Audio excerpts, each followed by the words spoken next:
I'm often asked, what's the difference between spiritual direction and counseling? Aren't they pretty much the same? Well, actually, no, they're not. So to discover the difference, let's observe how other Christian spiritual directors make that distinction. In counseling, a lot of times the goal is to figure out what the issue is or what the problem is, whether it's an underlying problem, and then look for some kind of a result, some kind of a solution or new way of approaching things. Spiritual direction can get there, but that's not the goal and the track that we take.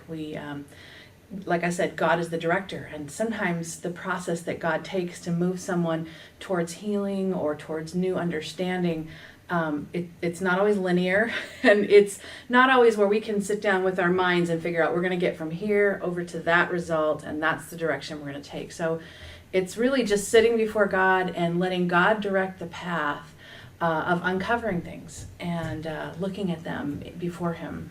Who sets the agenda in a counseling session? The counselee. They come in with their problem or their crisis or their need, and so they set the agenda. In spiritual direction, the agenda is not set by either the director or the directee. It's the agenda that's set by the Holy Spirit. It's the immediate agenda of the Holy Spirit. The focus then is actually on the soul, what the Spirit is up to in the midst of maybe those problems or other situations or needs in life. We're counting on God's Holy Spirit to be directing any movement or change in a person's life.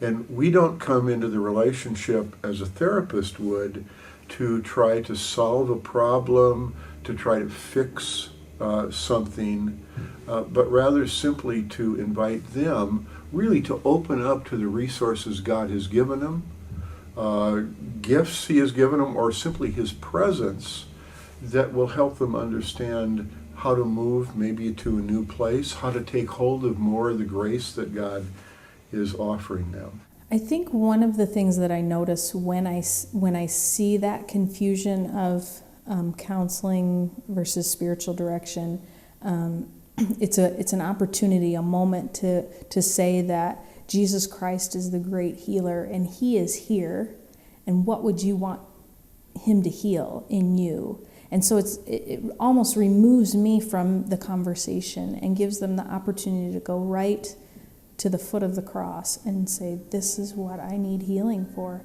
And really that's what I feel like spiritual direction is being a witness to that healing that only Christ can give. We just observed that there is a significant difference between spiritual direction and counseling. Spiritual direction is a slower practice that helps the directee become aware of God's presence when life is well and when life is not so well. This gentle pace encourages us to discover God, who is always present with us. Spiritual direction gives space and time for the directee to experience the companionship of a director, where listening is more important than advice giving or problem solving. Although the reasons for choosing spiritual direction or counseling may be similar, there may be a deep longing or a need or concern that affects one's daily life. Counseling typically proceeds along a more structured path. Counseling's focus is usually to identify the problem, explore suitable solutions, and resolve the matter as soon as possible. While counseling is viewed more as a short-term process, spiritual direction is regarded as a long-term practice to improve our awareness of God, assisting us in learning how to be with God in all areas of our life.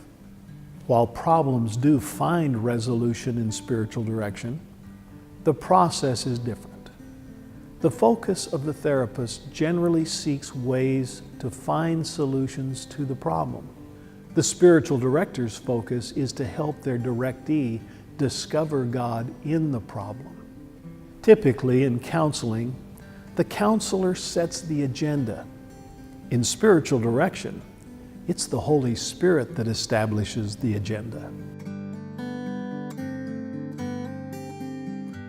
I'm Richard Parrish, reminding you, wherever you are, whatever you face, God desires to be with you.